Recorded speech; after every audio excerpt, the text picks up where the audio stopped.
I'm Hikiko, welcome to Dead Franchises. Today I'm covering 3 total games out of the Resident Evil Online series. Let's get it, let's go, see you in the next segment.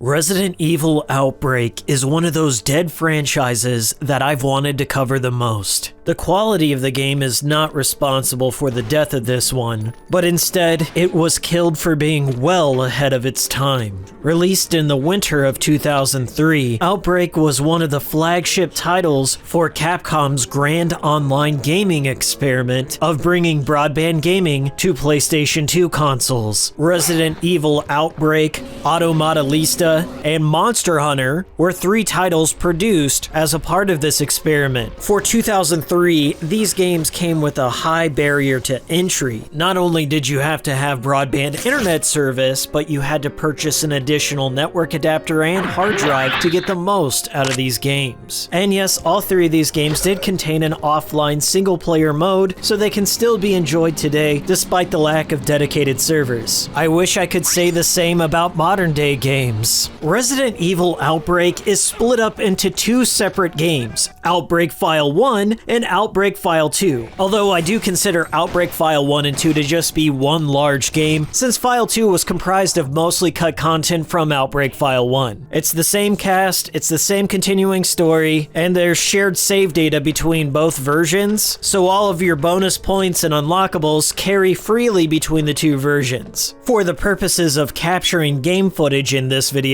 I will be playing a widescreen hacked version of Outbreak File 1 and 2 on my PlayStation 2 Classic, which is a modified PS4. For survival-based purposes, I'll also be using my Resident Evil Outbreak survival clip / compass / radio during the editing of this video. Outbreak is a game of many firsts for the Resident Evil franchise. First, online multiplayer. First, game in the series which gave the players the ability to move and shoot at the same time. First in the series to incorporate more melee attacks and weapons beyond the survival knife. And first to let you choose more than 2 protagonists in a single game. It also had the most relatable cast in the entire franchise. Instead of just being a special task forces member against a legion of bioweapons, you're now in the role of an everyday citizen of Raccoon City trying to escape on the first night of the outbreak. These are normal people. You have a waitress, a reporter, a subway attendant, a doctor. Alone, they're not exactly equipped to deal with any of this madness. But if they band together, they might stand a chance of getting out of this alive. Chances are there's someone in this cast that you can connect with, and that's all thanks to the beautifully detailed character modeling by Yoshinori Ono of Street Fighter fame. The work he put into their design has held up quite well for an almost 20 years old PlayStation 2 game. Immediately, I was drawn to the concept of Resident Evil Outbreak. Probably because on some level, I recognized that this was Resident Evil borrowing a page or 2 from the Silent Hill playbook by outfitting you with some layman protagonist and a plethora of metal pipes to swing at all the monsters around. But I digress. It was a fresh departure from the typically rigid format of a Resident Evil game. Let's break down why. The goal of the game is to get all of the survivors to the end of the level without being killed or having them turn into a zombie by letting their virus gauge in the bottom right of the screen fill up to 100. The virus gauge is the ticking clock, keeping the momentum going for the online scenarios, so none of the players just loiter around. But it also acts as a way to keep players frosty and avoiding enemy attacks. Thankfully, you do have a generous amount of time to complete a level, and there is some medicine you can find or craft that does slow down the virus gauge, so it's not entirely a hopeless affair when your gauge gets too high. The structure of Outbreak is reminiscent of a typical Resident Evil game, where you scour the level for keys and switches to flip to open new passageways, all while being pursued by mutant assailants. This time around, though, the enemies will break down doors and follow you into different rooms. rooms, so just zoning out is not an option here. The zombies have a bit more sophisticated AI than the original games, so the threat is ever present.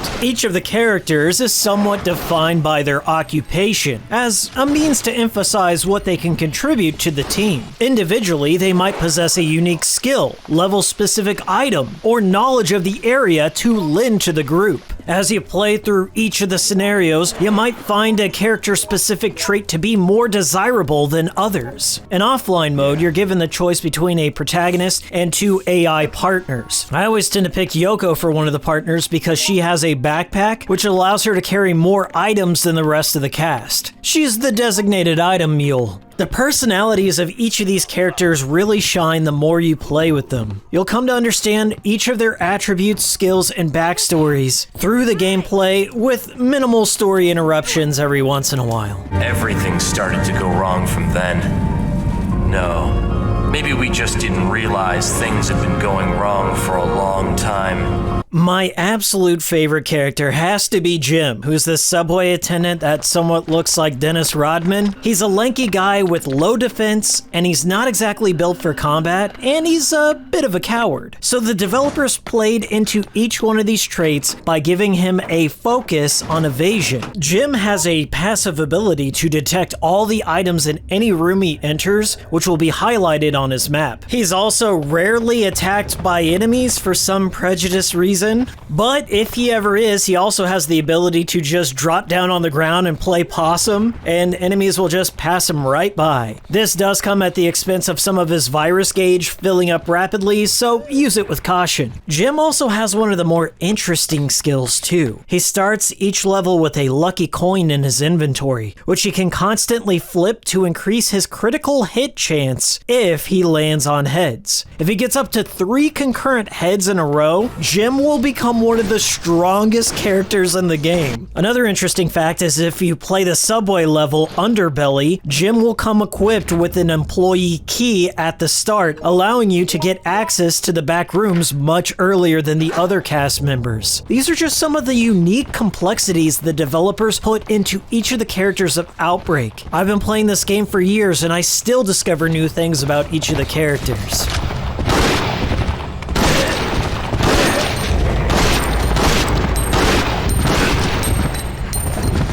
Outbreak differed from most survival horror games at the time due to its emphasis on teamwork. Although the game didn't employ things like voice chat, players still had a way of communicating their feelings through pantomiming basic actions to the other players. Oh shit! Yes! Help! Come on! Yes! Help me! Yes! In offline single-player mode, this is also how you designate certain actions to the NPCs to tell them to do things like equip weapons or heal themselves. If I could compare it to another Resident Evil game, it resembles the dynamic found between Rebecca and Billy in Resident Evil 0, wherein you would have a constant AI companion and would have to swap and drop items on the field without the use of an item box. They still do possess some of that early AI partner problem where if you give them items, they tend to blow right through them, so just keep that in mind.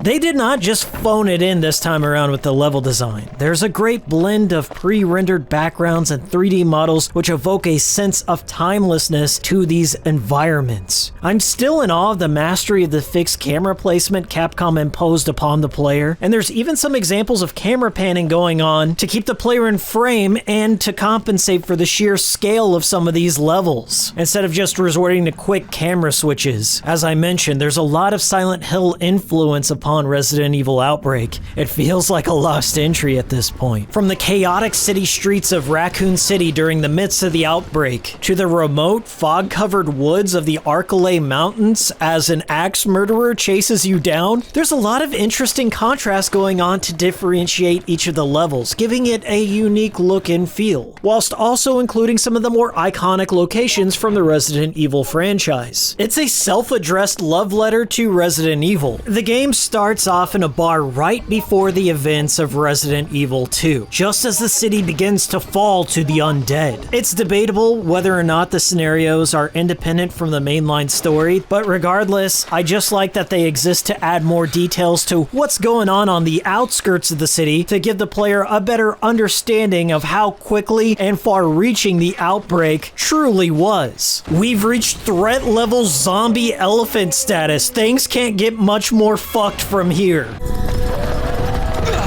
Let's move!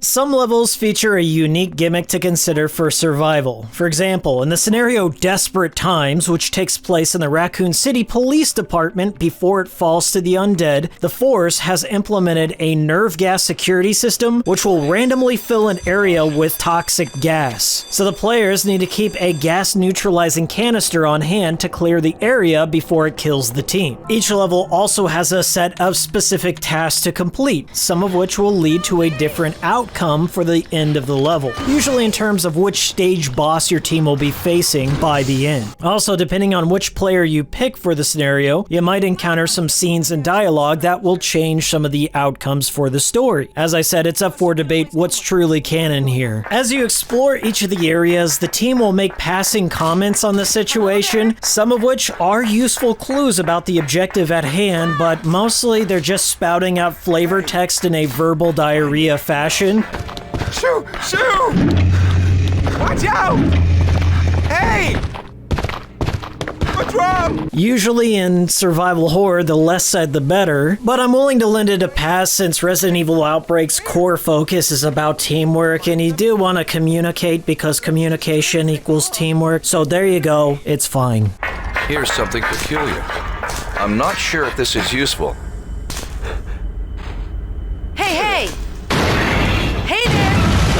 To truly master Outbreak, you're gonna need to find all the hidden memos and complete all of the tasks with each and every one of the characters. The faster, more efficient, less damage, and higher difficulty you play on will earn you a higher rank at the end of the scenario, which in turn earns you bonus points to spend in the game's special feature shop. This is the good shit. You get to unlock funny costumes, character artwork, music, new game modes, and a whole lot more. By the way, everything that you unlock in Outbreak File 1 can be transferred over to File 2 and vice versa. Not a lot of games did this back in the PlayStation 2 era. Unfortunately, the North American servers were shut down by Capcom in 2007, which put the game into a permanent offline-only state. Or so we thought. In 2021, a collective group of ROM hackers modified the Japanese version of Outbreak to allow the game to connect to fan-hosted DNS servers, which resurrected the other half of Resident Evil Outbreak to be played in the modern day. But keep in mind, it's not an easy process. You have to have a modified ISO of Biohazard Outbreak, a modified PS2, or an emulator to play with. And then you also have to go on a fan forum and request permission to join. And then you also have to designate certain times of which you want to play the game. It's a bit complicated, but it's there, it exists, and I appreciate it. I'm going to leave a link down to the guide on how to get you set up to play Resident Evil Outbreak down below. Piracy is preservation. Instead of refining the Outbreak formula with the power and broadband capabilities of the 7th and 8th generation of consoles, Capcom just decided to water down the whole cooperative survival horror experience into a team-based squad shooter. Once in Operation Raccoon City, a generic action game where you play as clones of Hunk against a mob of bullet sponge enemies, and once again in Umbrella Corps, a generic action game where you play as clones of Hunk against a mob of bullet sponge enemies, but this time with dogshit PvP mechanics. Neither of these off-brand Resident Evil Online cash grabs carried with them the DNA of Outbreak. It seemed as if Capcom was avoiding acknowledging that Outbreak ever existed, and it wasn't until the release of Resident Evil 7 Biohazard when they had a strange change of heart. There was an odd inclusion of Outbreak's heroine, Alyssa Ashcroft, in one of the notes that Ethan can find.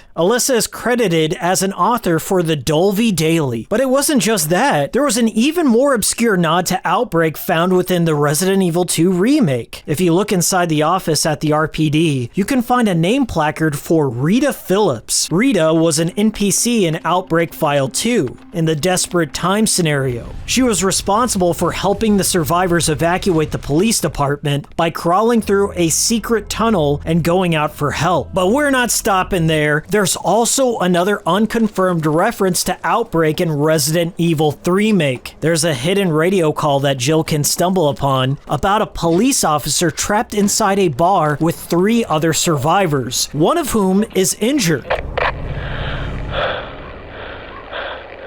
RPD dispatch, this is 153. I'm trapped in North Garden with 3 civilians. West side, cafeteria, back of the kitchen. One of us is injured and immobilized. Please advise. Could this be a reference to Kevin Ryman from Resident Evil Outbreak? But I have one more piece of evidence to share with you. I have found the thread, the connective tissue that binds Resident Evil Outbreak to the modern day series. I'm talking, of course, about umbrella noodles.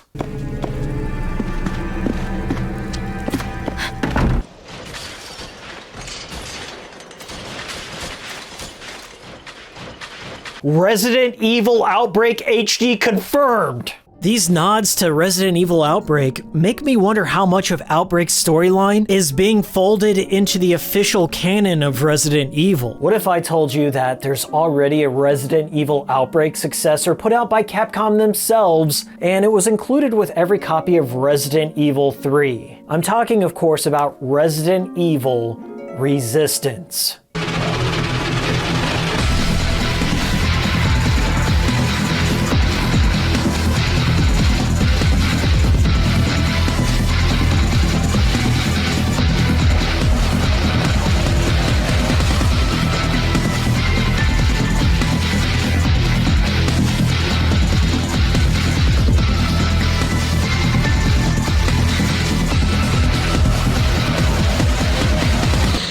The origins of Resident Evil Outbreakers started as a rumor coming from the internet's most trusted source of information, the GameFAQs message boards. On March 18th, 2019, a user by the name The Deep Tyrant posted the first known instance of the title Resident Evil Outbreakers. In this rumor, Deep Tyrant alleged the game would be a spiritual successor to the Outbreak franchise, only this time presented as a modern asymmetrical multiplayer Resident Evil experience. Players would adopt the role of either a survivor trying to fight against waves of the undead to escape Raccoon City, or as a mastermind who would be placing bioweapons and traps in the way of the survivors to prevent their escape. Each of the survivors and masterminds would have unique traits and skills akin to those found in Outbreak. Tyrant also mentioned the game would contain a narrative-driven single-player mode, which may have run adjacent to the upcoming Resident Evil 3 remake. In retrospect, the Deep Tyrant nailed most of this rumor, but the problem was nobody fucking believed them. The power of having way too much time on your hands. Shake my head. Sounds too good to be true. You had me at cheerleader, however. When questioned further about their sources, the Deep Tyrant made an ominous statement in one of their replies. On a side note, this is the trouble with early leaks. Only time will tell what's rumor and what's fact. I'm only relaying information that I've heard in hopes to spread it around a little and generate some buzz. Generate buzz it did not, and the thread died thereafter. 6 months after this post, in September of 2019, the oddly specific rumor was later confirmed by Capcom themselves, with the reveal of Project Resistance at the 2019 Tokyo Game Show. It was announced as an asymmetrical multiplayer Resident Evil game that also included a single-player campaign, and it was set to be bundled with Resident Evil 3. Flashing forward to November of 2020, and Capcom underwent a massive data breach, which was widely reported on by major gaming media publications, so please don't sue me for this next segment, Capcom, thank you. Included inside this leak were slides from an internal presentation about how Capcom had orchestrated their own leaks to antagonize gamers and to get them talking about upcoming products. Announcement 1. A fake leak will antagonize core fanbase right from the start, and marketing teams will play catch-up afterwards. Second slide. Final bullet point. The Outbreakers nomenclature is too close to Outbreak. Outbreak comes with expectations that the title will be about story-driven online campaign, that sub-brand's legacy. With this information in mind, one could conclude that the Deep Tyrant was a Capcom plant all along in the GameFAQs message board. If so, they obviously had failed in their mission to antagonize gamers, or at the very least, get them to care at all. Around the same time as the Deep Tyrant's post, Resident Evil Resistance was undergoing rigid playtesting under the working title Resident Evil Escape. Development was being handled by Taiwanese studio Neobards, who were aiming for a slower team-focused multiplayer game with an emphasis on creepy atmosphere and spooks. In this beta test footage that I found on Neobard's official YouTube channel, the game is presented as a 4v1 asymmetrical multiplayer with survivors, referred to in this footage as students, who are trying to escape from presumably Raccoon University, which was also featured in Outbreak, and the format was 4 student players versus 1 mastermind player. The mastermind had the ability to lock doors, place monsters, and even play spooky sounds to startle the students, but a lot of these atmospheric choices were cut out in the final game. In reply to seeing a title card for Resident Evil Escape, game director Al Yang recalled, "Oh wow, this screen brings back memories. Originally Resistance was much slower paced, had minimal combat, more intensive resource management, and focused on mastermind created atmospheric horror. However, during every single external playtest, it just became a speedrun. From that point forward, the tone of Resident Evil Escape was reworked to cater to the speedy playtesters. This shifted the development into changing the focus from atmosphere and scares to a fast-paced, action-driven 4v1 multiplayer, which could be played in quick sessions, and then forgotten about forever. Thanks, assholes." The final game we now know as Resident Evil Resistance was included with Resident Evil 3 Remake on April 3rd of 2020. And it might as well have been called Resident Evil Resentment because many players blamed its inclusion for the lack of content in the Resident Evil 3 Remake. The average playtime of the main campaign of 3 Remake was under 4 hours long and significantly shorter than the original game. Players naturally felt cheated.